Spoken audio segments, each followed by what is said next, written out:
Yeah, so this is definitely a good one.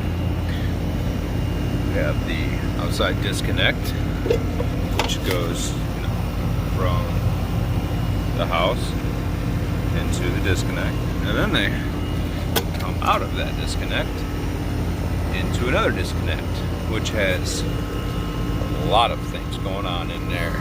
There's a transformer in there, a bunch of control voltage, and so the high voltage goes right along with all that. You see the orange wire there with the green, the black, and the white, and that comes down here to the main power.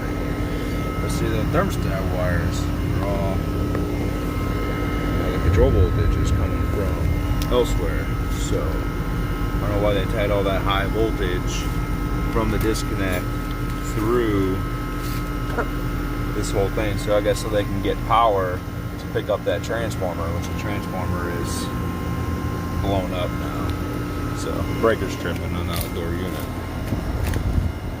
Guess we're gonna try to figure out what's wrong with it now.